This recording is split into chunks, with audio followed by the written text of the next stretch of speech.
Ah, ça fait longtemps que j'avais pas chroniqué un blockbuster débile sur la chaîne, ça fait du bien par où ça passe.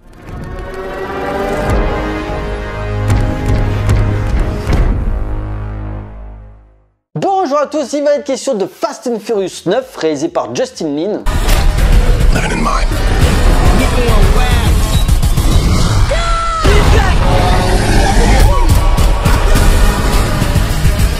L'histoire d'Homme s'est rangé loin du bitume et mène une vie paisible auprès de Letty et de leur fils Brian. Cependant, son passé va le rattraper. En effet, l'équipe se rassemble une fois de plus pour démanteler un complot mondial visant à retrouver Ares, un appareil pouvant pirater n'importe quel système d'armes contrôlé par ordinateur. Le tout mené par un nouvel adversaire aussi redoutable au volant qu'avec une arme, Jacob, le jeune frère de Dom qui l'a jadis abandonné. 10e épisode si on compte le spin-off Hobbs et Shaw, la saga Fast and Furious vient de fêter ses 20 ans et continue de creuser un peu plus sa légende cinématographique, pour le meilleur de la part des fans de blockbusters amateurs de nanars de luxe, et le pire pour ceux qui se refusent à regarder ce film de beauf, comme ils aiment bien le dire. Et je dois avouer que je me situe un petit peu dans un entre-deux, car on est sûr que c'est pas du grand cinéma, certes, mais d'un autre côté on a tellement envie d'assumer la notion de plaisir coupable à chaque épisode. Cette saga défie toute logique pour nous en mettre plein la vue, comme si l'équipe derrière le film revenait en enfance pour jouer aux voitures tout en faisant tout péter autour d'eux. Un délire gonzo dans une saga assumant son côté exploitation où les ingrédients font toujours mouche. Et pour ce 9e opus où j'ai posé mon cerveau pendant 2 heures, c'est clairement l'un des épisodes où je me sois le moins fait chier. Car je vais pas vous le cacher que cette proposition cinématographique ne m'attire plus trop,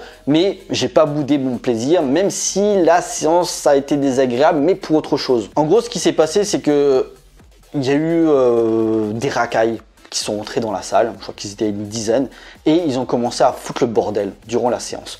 Donc moi je me souviens, il y avait 2 personnes qui étaient à 1 ou 2 rangées, et ils tapaient la discute, ils faisaient les cons, ils couraient, enfin bref c'était insupportable.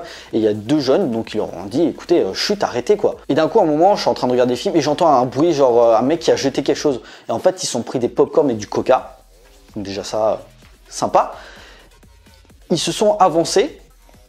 Et 10-15 minutes après, j'entends un bruit de molar. Et en fait, t'as une des racailles qui leur a craché dessus. En plus, avec la situation aujourd'hui, enfin, tu fais pas ça. Mais c'est pas fini, hein. Quelques minutes après, t'as aussi 2 autres un peu plus en arrière, parce que moi j'étais assez devant.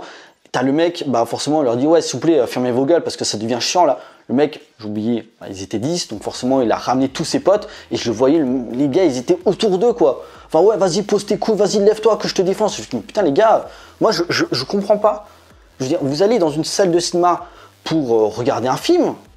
Donc laissez les gens profiter quoi. Je veux dire putain le cinéma c'est censé être un moment de détente ou déjà une place de cinéma c'est pas donné. Tu sais t'as envie de te poser, c'est un moment de partage avec tes amis ou même tout seul tu vois. T'as envie de passer un bon moment, pas qu'il y ait des branleurs qui débarquent dans la salle pour foutre le bordel. Moi c'est un manque de respect. Et à la sortie de la séance donc je suis allé à l'accueil pour leur expliquer le problème. Je dis mais je sais pas, il n'y a pas de surveillants qui viennent de temps en temps. Ah mais ça aurait été bien de descendre comme ça en fait.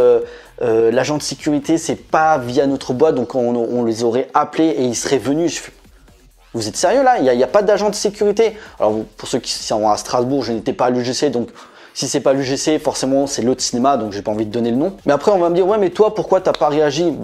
Qu'est-ce que tu veux que je dise? Déjà j'étais tout seul. Alors à la limite je crois qu'ils avaient 20-25 ans donc déjà ils avaient à peu près la même taille que moi.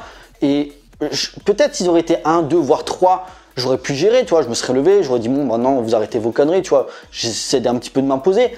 Mais quand ils sont 10, qu'est-ce que tu veux faire? Qu'est-ce que tu veux faire? 10 autour de toi, tu te fais défoncer la gueule. Et en plus même imagine je me serais levé tu sais, pour balancer à l'accueil durant la séance pour que le surveillant débarque, enfin il m'aurait attendu à la sortie. Qu'est-ce que tu veux faire de plus, tu vois? Donc c'est ça qui est un petit peu énervant, mais c'est juste pas, c'est pas le problème en soi, c'est juste que comme j'ai dit, vous allez dans une salle de cinéma, c'est pour voir le film. Je veux dire, si ça vous fait chier de voir le film, vous foutre le bordel, je sais pas, aller dans un parc, à un stade de foot, ou c'était la Foire Saint-Jean, aller à la Foire Saint-Jean, tu vois, mais n'allez pas au cinéma. N'emmerdez pas les gens qui veulent voir le film, c'est une question de respect, une question d'éducation. Voilà. Maintenant que ça c'est dit, revenons au film. Ici, on a droit au menu Anne qui revient d'entre les morts, une origin story assez réussie sur pourquoi Dom et Jacob se sont séparés, Hélène Mirren, Charlize Theron et Kurt Russell qui sont de retour, et des scènes toujours aussi spectaculaires qui défient toutes les lois de la logique.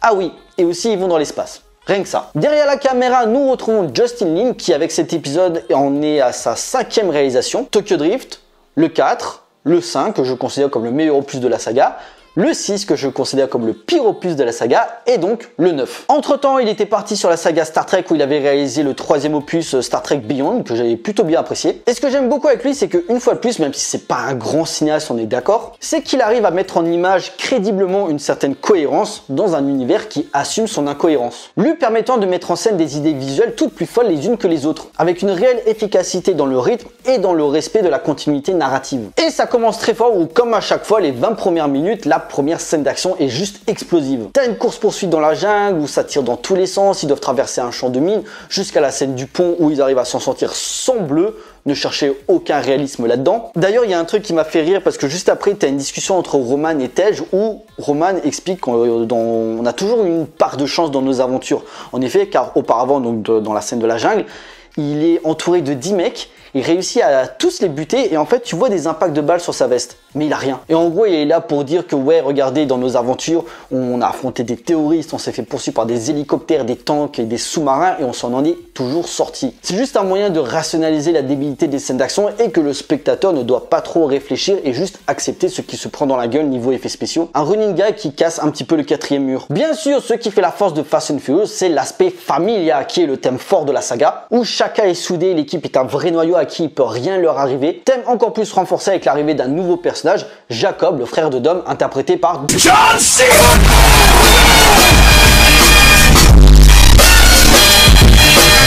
Quoi, cette blague est périmée? Je m'en fous, si j'ai mis ce t-shirt, c'est pas pour rien. Le film développe leur relation complexe via le choix de mettre des flashbacks très réussis tournés en pellicule 35 mm et accentués par l'excellente performance des deux jeunes acteurs, en particulier Vinny Bennett qui joue Dom en plus jeune, ce qui permet de justifier pourquoi l'équipe, en particulier Dom, décide une fois de plus de sauver le monde. Mais passé la grosse scène d'ouverture, on a quand même 30 minutes qui, outre les scènes de flashback, ne sont pas très intéressantes avec des dialogues qui, j'exagère à peine, sont écrits par des maternelles. Après, le film redémarre à la moitié avec un gros travail sur les décors et certains lieux de tournage. La grosse scène d'ouverture en Amérique du Sud, je crois, puis Londres, puis Tbilissi en Géorgie, bref, au moins tu voyages. Niveau nouveauté, on a droit à une nouvelle technologie, des aimants qui font voltiger des voitures et qui proposent des images jamais vues. Il y a un humour un petit peu involontaire, genre par exemple tu veux prendre le gun parce qu'ils sont en pleine baston et paf, t'as l'aimant qui s'actionne et il va de l'autre côté. Ou la façon dont il chope Jacob à Londres, c'est pas croyable du tout, mais comme ça fait tout péter, je pardonne. Certes, le scénario est assez simpliste, mais bon, on est habitué. Mais par contre, ce que je reproche, c'est que la menace des ennemis est pas très effrayante en fait. Jacob, même si John Cena est bon, c'est pas le problème, tu sens l'influence de Vin Diesel de ne jamais mettre son personnage en position de faiblesse. Même quand il est au-dessus, tu sens l'ombre de son grand frère qui plane. Là où le personnage de Dwayne Johnson lui permettait d'avoir un vrai égal en face niveau fight et course-poursuite. Genre la scène où Dom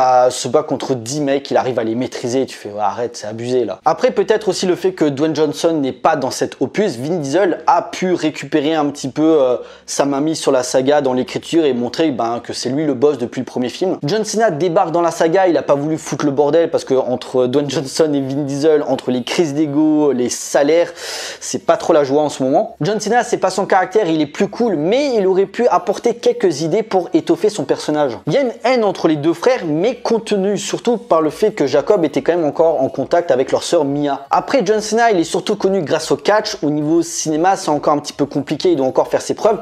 Là où par exemple Dwayne Johnson arrive à vendre un film juste avec son nom. Même si le destin des deux catcheurs semble être lié, puisqu'ils se retrouveront dans l'univers DC. En effet, John Cena sera présent dans The Suicide Squad qui devrait sortir prochainement, et Dwayne Johnson sera Black Adam qui sortira l'année prochaine, je crois. Voilà, mais au moins si la rivalité entre Jacob et Dom est pas aussi réussie que je l'espérais, il a au moins le mérite de justifier l'absence du personnage dans les films précédents. Là où le retour de Hal, j'ai trouvé trop facile avec cette histoire d'espionnage et de fausse mort. Bref, j'accepte beaucoup de choses, mais franchement son retour était pas nécessaire. Surtout qu'en soi, son personnage, j'ai jamais trouvé très intéressant. Certes, sa relation avec Giselle était sympa, mais elle est plus là. Du coup, sa présence ne sert plus à grand chose. Par contre, le film a le mérite de mettre un peu plus de course-poursuite que dans certains opus précédents. Je parlais des 3 grosses scènes d'action dans la jungle, à Londres puis à Tbilissi, mais dans les flashbacks, la séparation entre Dom et Jacob, parce qu'il y a un truc avec leur père, se règle dans une course. Forcément, Dom gagne, et même quand Tej et Roman vont dans l'espace, c'est avec une voiture. Qui a un bac de physique pour m'expliquer ça? Donc voilà, nos héros s'en sortent toujours, même si leur dernier tour de piste commence à montrer des signes de fatigue. Le 10e opus devrait logiquement conclure la saga, en tout cas j'espère, notamment avec le personnage de Cypher, interprété par Charlize Theron,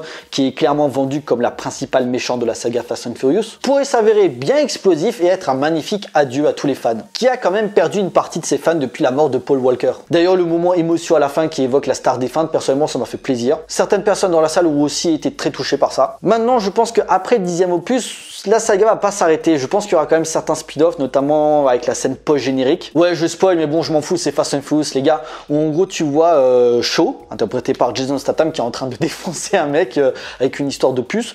Et t'as quelqu'un qui toque. Et en fait, c'est Anne. Pour ceux qui se souviennent, dans l'épisode 6, 7, c'était Shaw qui avait tué le personnage de Anne, enfin, dans la fausse mort. Donc forcément, les retrouvailles vont être assez tendues. Est-ce que ça sera développé dans le 10e film? Est-ce qu'il y aura un autre speed-off sur Hobbs et Shaw? Ou juste Shaw? Je ne sais pas. Mais bon, cette saga est devenue tellement lucrative financièrement que je ne serais même pas étonné. Subtilité et Fast and Furious n'ont jamais fait bon ménage. De toute façon, après les 10 films, le spectateur a clairement mis son incrédulité au placard et en fait, à chaque épisode, on se demande comment ils peuvent aller encore plus loin. Ils trouveront toujours un truc pour nous faire frissonner et qu'on soit là, waouh. Les dialogues sont absurdes, les situations improbables, mais aujourd'hui, on prête plus attention à ça, les fans l'ont accepté. Mais on pourra pas leur reprocher leur énergie enfantine comme dans les années 80 avec les séries B qui s'enchaînaient dans les salles de cinéma et leur envie de repousser plus loin l'actionneur bourrin et de donner au spectateur ce qu'il est venu chercher dans cette franchise. Un scénario prétexte à des scènes d'action surréalistes, des blagues de beauf, un casting auquel on s'est attaché et surtout pour certains épisodes une bonne dose de fun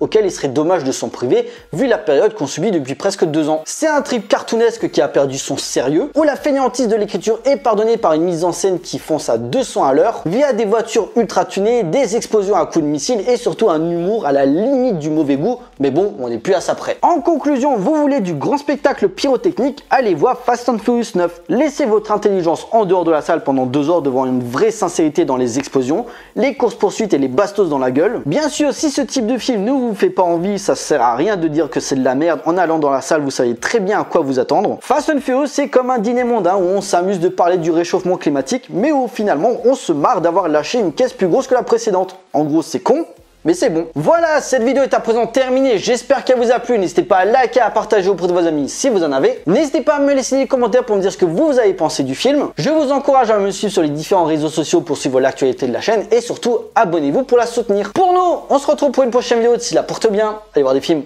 Ciao.